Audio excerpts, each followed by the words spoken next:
Assalamualaikum students. په نننۍ ویډیو کې موږ د کلاس 10th maths exercise 5.5 question number 1 solve کوو. په question 1 کې موږ له دوه سیټونه راکړه شوي دي.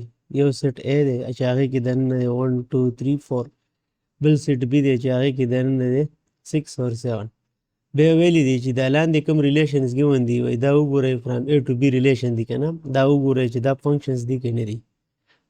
صحیح ده که نه یو دا ریلیشن دی یو دا دی یو دا دی نو دا درې ریلیشن به موږ چیک کوو چې دا فنکشن دی که نه. بیا وایي که چېرته فنکشن وي نو بیا وایي تاسو دا ووایئ چې دا کم قسم فنکشن دی. ښه جي اوس موږ راځو ګورو چې دا R1 چې کوم ریلیشن دی دا فنکشن دی که نه دی. اولنۍ خبره خو دا ده چې موږ ته پته چې فنکشن څه ته وایي. نو زه دلته ولیکم سلوشن. فنکشن څه ته وایي؟ فنکشن from A to B is a relation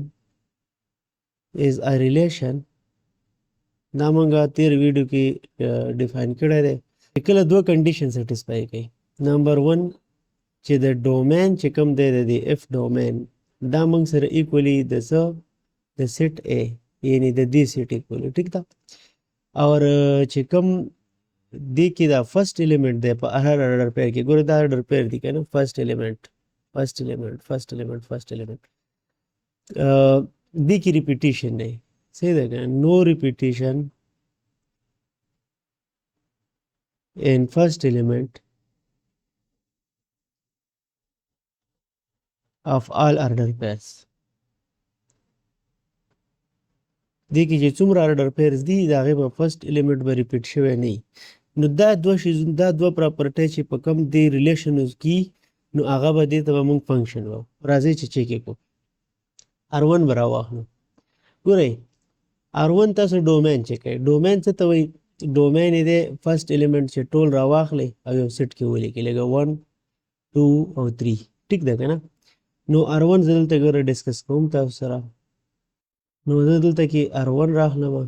R1 مو ګوره موږ سره څه دی د دې ډومین زه تاسو ته وښیم که نه. ډومین of R1 is equal to ټول فرست الیمنٹ دا یو دا یو دا یو دا په یو سیټ کې ولیکئ. نو 1 2 او 3 اوس تاسو دا ډومین وګورئ چې دا د دې سیټ A برابر دی که نه دی؟ نه دی ځکه چې هغه A کې په 4 هم دی دلته نشته دی. نو دا کنډیشن فیل شو. چې دا کنډیشن فیل شي بس دا بل که تاسو ګورئ او که نه ګورئ نو دا فنکشن نه دی.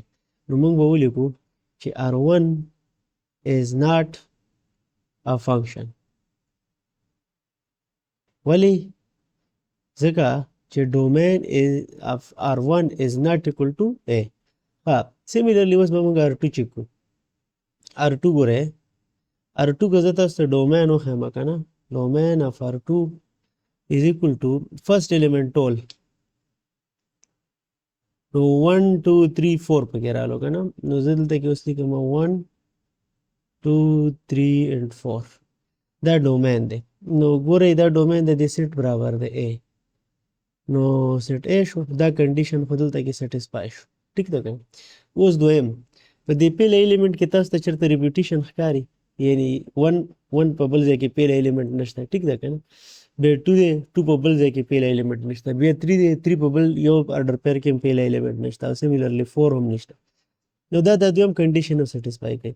نو موږ به ووایو چې R2 is a function ټیک ده که نه.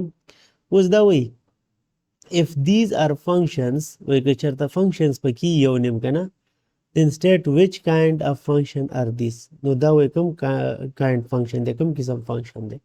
ګورئ فنکشن خو دی خو د دې چې تاسو رینج وګورئ رینج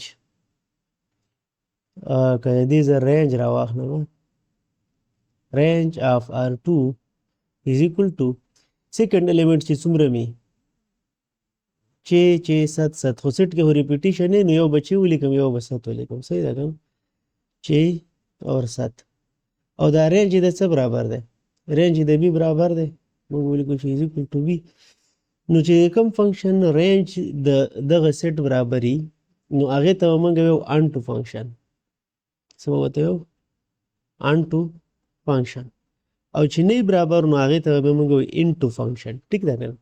نو دا R2 موږ معلوم کړ چې دا فنکشن دی او بیا موږ قسم معلوم کړ چې کوم قسم دی دا انټو فنکشن دی. سیملرلی R3 د دې ډومین چک کوي ځکه چې زه فنکشن ګورم کنه نو زه به دا دوه ډیفینیشن دا دوه کنډیشن به ګورم چې دا سټیسفای کوي کنه. نو ډومین اف R3 is equal to ګورئ 1 2 3 4 دا ډومین شو 1 2 3 4 یعنی سیټ اف فرست الیمنټس او دا څه دی دا د A برابر دی ګورئ دا د A برابر دی هل دی کنه. نو یو کنډیشن خو سټیسفای شو. دویم نمبر دې کې تاسو وګورئ چې په فرست الیمنٹ کې ریپیټیشن شته نشته دی ګډ دې ته موږ وایو چې دا چې کوم دی فنکشن دی. نو نمبر 1 به موږ ولیکو نمبر 2 به ولیکو چې نو repetition in first element. So this R3 is a function. R3 is a function. Yani da a function دی او function به موږ ګورو چې کوم ټایپ دی ګورئ 1 6 2 6 3 6 اور د دې ګورئ رینج بس فنکشن چې معلومه یو رینج ګورئ ټیک ده کنه چې کوم قسم فنکشن نو رینج چې زه دلته ولیکم رینج of R3 is equal to 6 6 6 6 نو ټول یو ایلیمنٹ دی صرف یو ایلیمنٹ د رینج کې 6 نو دا د بی برابر دی یعنی 6 7 هونه ده برابر کنه دا بی نو چې کله رینج د بی برابر نشي نو داسې فنکشن ته موږ څه وایو داسې فنکشن ته موږ وایو چې دا انټو فنکشن دی انټو فنکشن